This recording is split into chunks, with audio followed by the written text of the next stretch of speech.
Hi, this is Jim Hargrove, Enterprise Business Consultant with Shamrock Foods. I want to talk to you today about something very important in terms of sanitation. Not just necessarily the way that we sanitize our restaurants in this coronavirus era. Obviously, that's critically important. We've been talking about that a lot, but how we get sanitation to resonate with your customers as we come out of quarantine. We do that with marketing and branding like we've never done it before in terms of sanitation. And the way we're going to achieve that is with really intensive training and important training and a change at the top in terms of our culture. So pre-pandemic and now of course post-pandemic, we've always had to have good food, good service, and good atmosphere. That's the holy trinity of table stakes for restaurants, right? If you don't have good food, good service, and good atmosphere, you're not in the game.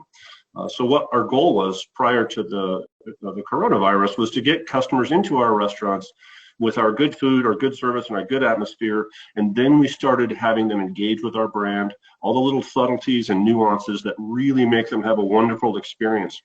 So that at the end of their experience, as they're leaving, they've got this sort of intangible sense of well-being on the back end of this experience.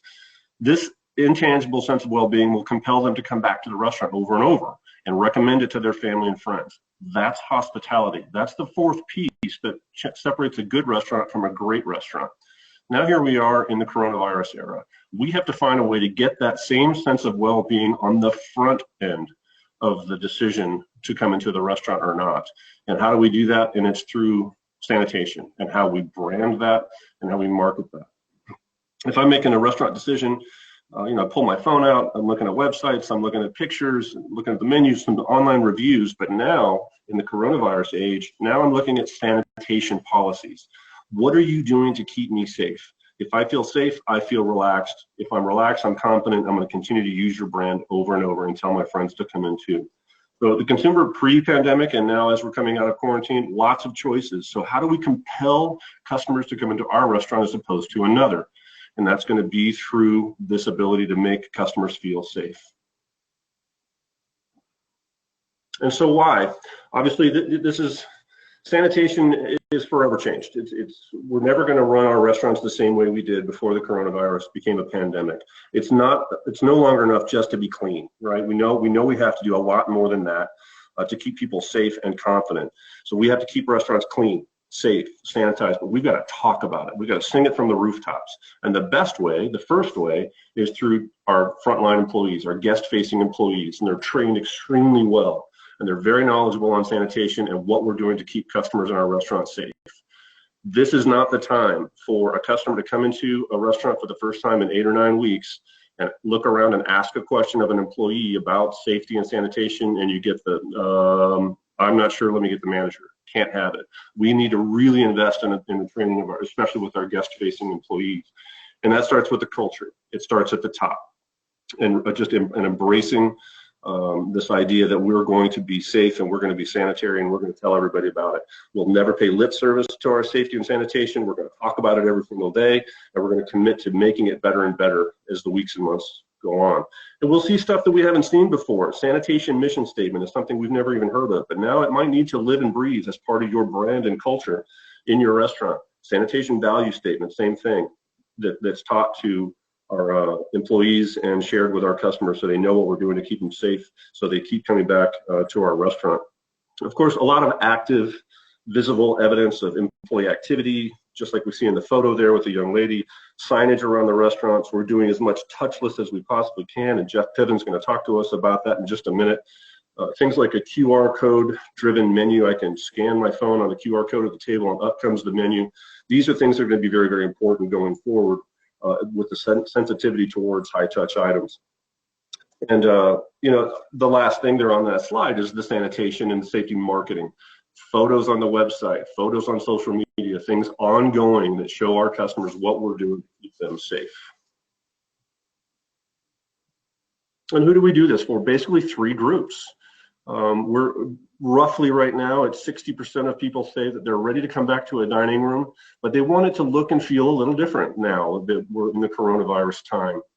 And so it's really important that we reach out and contact those folks with our social media and make sure that they're coming back into our restaurant, because those are important repeat customers, and that commerce is a big piece. And why not get new customers now? If I go to my favorite restaurant down the street post-pandemic and I'm looking around and tables are awfully close together and nobody really seems to be doing anything differently now than they did before this horrible virus hit, maybe I'll go find a new restaurant. So you need to be that restaurant that has that safety and confidence built into your brand and culture. And finally, a really important piece, the employee piece. There's going to be folks that as their benefits dry up and they're anxious to get out of the house and get back to work, they might be a little leery about coming back to work at a restaurant and being on the front end of that. So that's that culture piece again, and it starts at the top. We make sure that we sit down during our interviews and bringing people back in, basically to a new restaurant opening, if you will. Say, look, we put all these policies in place to protect our customers, but they're there to protect you too. And my door is always open. If you don't feel safe, let's talk about it. And how do we do it? So kind of in a summary here, we talked a lot about the culture. We have to have a commitment to the culture that this is a big deal and it happened and it's not just going to go away. So it starts at the top and everybody talks about it and everybody's open to it. So the culture piece in the restaurant now has to be around sanitation and safety for one another. Starts with onboarding. Again, it's mission statements, sanitation mission statements, and sanitation core values that we've written some samples for you and can have those available to you. Those are going to be new things that have to do with the onboarding. So an employee coming out of quarantine and coming back to the restaurant for the first time in weeks, or a new hire, the first thing they see and touch and read is about sanitation. And that's how we get that to live and breathe as part of the brand. Marketing piece, super important. Photos, pushing them out to social media, getting it on the website, and having in-store marketing as well. And then that, the brand ties to the culture, and the brand needs to support sanitation and have it live and breathe as a part of the new normal in any restaurant, in particular your restaurant, so that you can outperform the restaurant down the street. There's a commitment to the continuing education of the staff. We're going to learn a lot about this virus over the weeks and months to come. We need to have our staff at our restaurant be the most educated restaurant staff around. And this is just a commitment to training, ongoing learning, not just running the restaurant, but learning and sharing that with the staff in order to get us back up and running into what someday will be the new normal. Your Shamrock rep has access to products and tools and training to implement everything we've talked about here. Just reach out to your rep and they're going to have fantastic resources for you. So I'd now like to hand this off to Jeff Piven. He's going to talk to us a little bit about touchless payment. Jeff? Thanks, Jim. My name is Jeff Piven. I am a restaurant consultant with Shamrock Foods Company. I'm going to talk to you about a few things here, first of which is touchless payment. Now, one of the most difficult points of the customer interaction under social distancing rules is the payment portion. We all know cash is king, but for now, it's going to be plastic that takes the lead.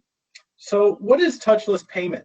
There are many ways that you can conduct a touchless payment process, all of which involve technology.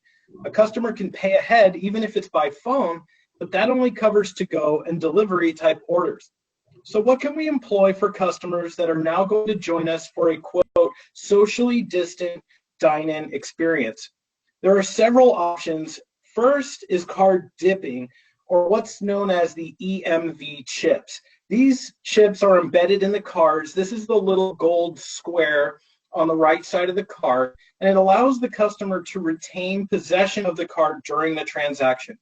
They're currently ubiquitous in retail, and many restaurants have adopted them as they carry a much lower transaction cost from the lower risk of fraud. For a truly non-touch payment transaction to happen, we need to look at something called NFC, or Near Field Communication Technology. This is tech that allows things like Apple Pay, Android Wallet, and other e-wallet apps to function. Now, it sounds complicated, but actually 88% of POS systems shipped as of 2017 had NFC technology already on board. The trick is just activating it for use. So the first step would be to reach out to your POS company and determine if their software supports it. Call the support number and just ask them to enable it if they have it. We have compiled a list of our most popular POS systems in the marketplace, and we found that only 3 of 20 we examined did not support NFC. All the big brands like Aloha, Toast, Mobile Bytes, Hard Touch, Micros have this already built in. We'll be sending this list out. This should be on our website for you to reference after this webinar today. Second, if your POS system doesn't have touchless capability, I would reach out to my credit card processor and inquire about their NFC solution. We've also compiled a list of the top credit card processors for reference, and all of them have NFC terminals that can operate alongside of a POS system that already exists. If you do not have a POS system, don't worry. A lot of these terminals from credit card processing companies can stand alone as long as there is a phone line or a data line available. Touchless Pay is evolving to be the new industry standard for payment in restaurants and bars, so we need to help you all navigate that landscape. It's not as complicated as it seems, and there are plenty of solutions available, starting with the current POS system you already have and the current credit card processors that you already employ. Now let me switch gears here for just a second, because I want to talk about something called customer wayfinding, which is essentially the roadmap of how the customer will experience your brand in this new normal. So I'm going to paint a quick picture for you. You walk into a recently reopened restaurant. You heard about their sanitation protocols through the restaurant's marketing and advertising efforts, so you feel like it's going to be safe there. Plus, you just really wanted to get out of the house. You enter the door, and now you're not quite sure what to do. Do you go to the counter? Should you be wearing a mask? Do you wait for a seat? Where is that hostess? Why is the person standing within 6 feet of me? Where do I order? Where are the menus? Are all the menus sanitized? What the heck is that line for? Do I bust my own table? Where is the trash can? There's going to be a lot of questions that race through your virus-leery mind immediately and start to cause some anxiety. Anxiety that now lasts throughout the entire dining experience. What could have been an outstanding brand experience for the restaurant and the customer has turned into a stressful visit because of the lack of clear communication and poor wayfinding signage. Wayfinding will be a new practice for all restaurants, but is especially new to full-service restaurants. What is wayfinding is signage and tools that guide the guest through the entire experience and leave the customer with less things to worry about and think about. So restaurateurs need to identify these areas where safe interactions need to take place in the restaurant, and then create clear messaging at these points as the customer's experience will be new to them. Examples would be where they're going to be ordering, where they're going to be waiting, how seating is working, where to pick up, how to pay, is it touchless, restrooms and how to queue up for that, etc. Our owners need to design verbiage and graphics that provide direction at these areas using common, identifiable words that people easily understand. The use of graphics will help, like arrows. Additionally, all employees need to be able to communicate all of the guidance very clearly. Like Jim iterated, is that this is a major training piece for our employees to be able to articulate the particular wayfinding depending on the situation. So restaurateurs should make sure that the signs don't detract from the dining experience. Look for ways to use them to accentuate and support the brand experience. Make them funny, classy, sporty, flavorful, etc. Good signage will add to the design and give the customer something to talk about. Additionally, to-go is here to stay and probably at COVID levels for quite a while.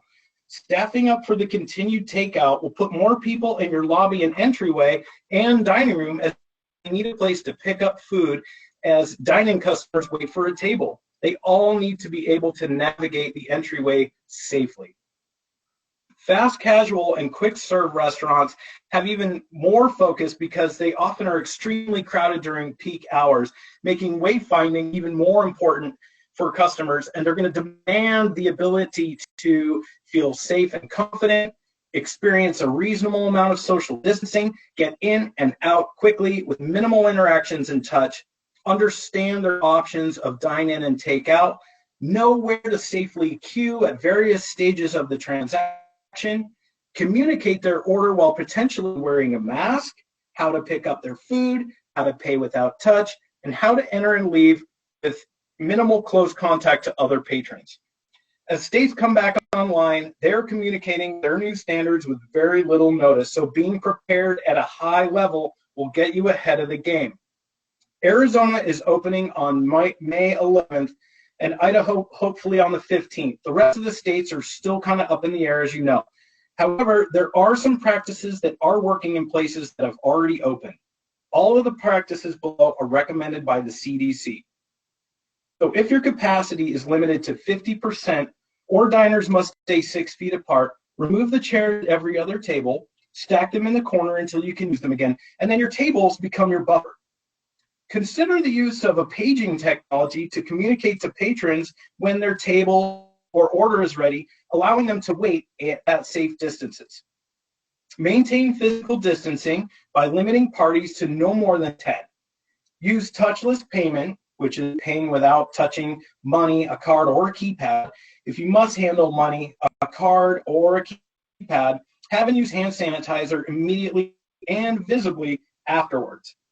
Develop some standards for the use of non-medical grade masks or cloth face coverings by employees when near other employees and customers.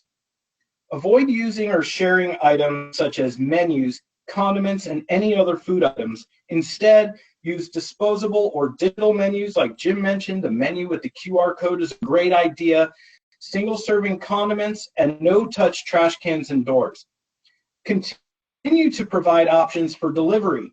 Offer curbside service with clearly defined parking and procedures to notify the restaurant that customers have arrived. Implement symptom screening for employees prior to the start of their shift. Ensure adequate supplies to support healthy hygiene practices for both employees and customers, including hot water, soap, hand sanitizer with at least 60% alcohol, perhaps on every table if supplies allow, and single-use towels. Avoid instances where customers serve their own food, salad bars and buffets, and all of that stuff that's going to come out for the individual states later on in this week. Now, all of these resources are available at shamrockfoodservice.com/COVID-19. Also, if you go to our homepage, you're going to see a button that will take you right to all of the resources and all of the webinars and handouts and all of these things that we have available to help you through this time. Thank you for tuning in and have a great day.